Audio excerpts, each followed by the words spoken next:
Yo, what's up guys, welcome back. So, next match, Cross-Banlist Cup, so almost there for the first batch, first series of duels. Was it 4 duels left, and then all the way back to the beginning for the second time. Next one, we have one of the, I was about to say title candidates from the upper part. I have read the, throughout the comments, from the predictions. Started off with a couple of days ago, and, as it always has been, stuff like Kozmo with the big ships, Star Destroyer mainly.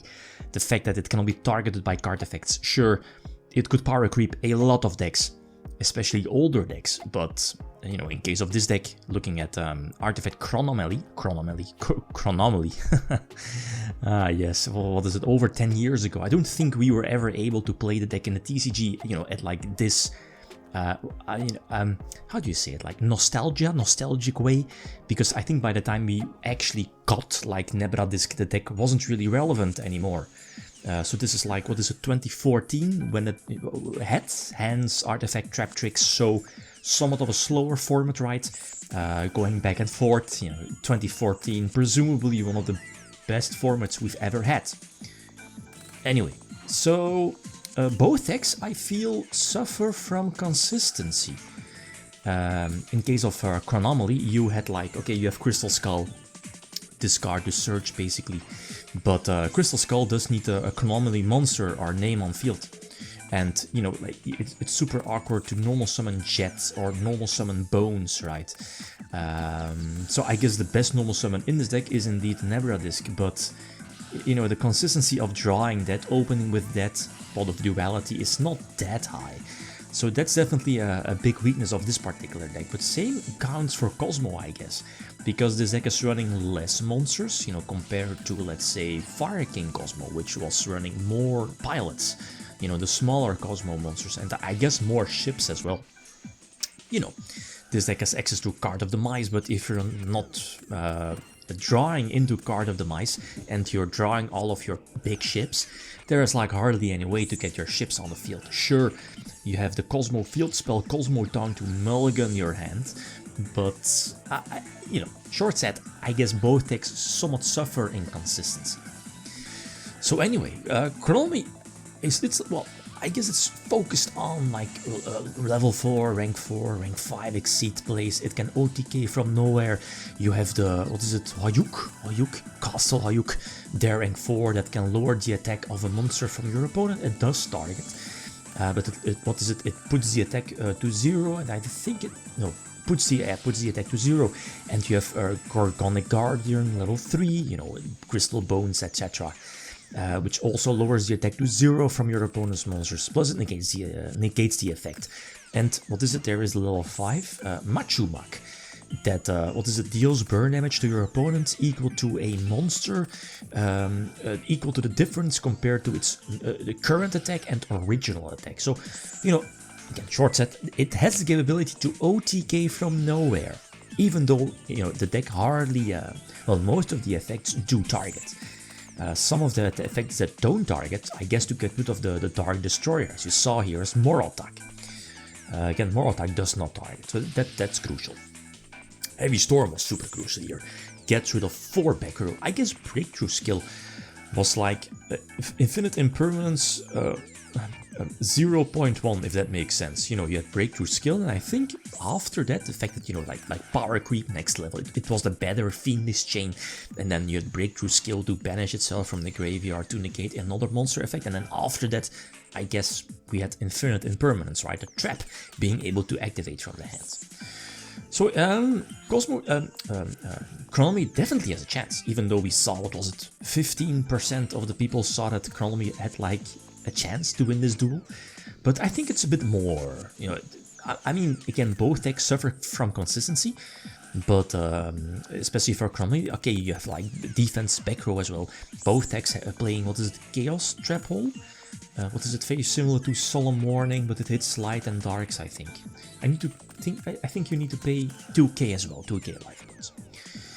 Anyway, so I think one of the biggest advantages of Kozmo, at least this particular Kozmo deck, is that you are running those Oasis, Call of the Haunted, right? Stuff to reborn your Kozmo cards. So as soon as you have like a smaller pilot, preferably Tin Can, you know, the consistency is not that high, but if you have it, it's probably, especially against older decks, game, because, you know, you have so many ways to reborn your stuff. And Dark, is it Dark Lady? Is it Dark Lady the one that gates monster effects? Once per turn by paying 1k? Which? No, it's, yeah, Dark Lady. Ah, should we check it? You know, the one that's now on the field. Anyway, so that's a problem. That's definitely a problem. Once per turn negation, and Nebra Disc does have a graveyard effect, but you can reborn. What is it? You can reborn it from the graveyard, but during that turn you cannot use card effects other than Chronomaly effects. I think it's something like that. And you can only use one Nebra Disc effect once per turn. So it's either its normal summon effect, the Surge, the Straddles, or its reborn effect.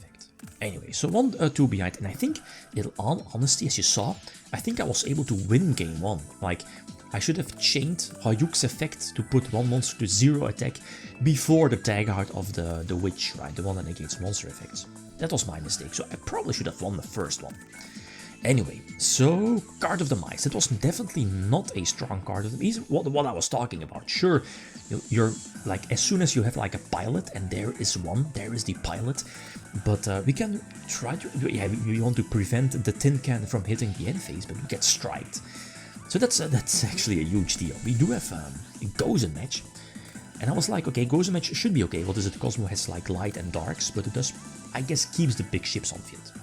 You know, it prevents them from playing. But oh, and this is something that I didn't talk about just yet. Is one of the big weaknesses of Kozmo is that they are paying life points a lot of the times. Plus, Solemn Warning, Solemn Strikes, they have so many ways to, you know, plow through their own life points. And if you look at Chronomaly, as I mentioned before, you have so many ways to put monsters from your opponent to 0 attack. And what is it? Slip Rider and On can be targeted. So, you know, we can capitalize on that. But we have Honest. So I was like, okay, maybe we can cheese out one. Let's see. So we normal summon Disc, get a Search, Crystal Bones just in case. I think we knew the Dark Destroyer was there, so we, you know, lose Nebra Disc. But I guess, you know, we are probably going to survive unless they draw Farm Girl. So they can mulligan again, lose 100 life points. They cannot get back the Dark Destroyer because, you know, the 800 life points, you lose 100 life points for each level. So we know the Cosmojo, that's the trap. You know Cosmojo is there. But and this is I should have randomly Typhooned here, because the game was over either way, either for me or for them. And here, we try to push for game. That's the funniest part. The fact that, you know, Kozmo pays a lot of life points.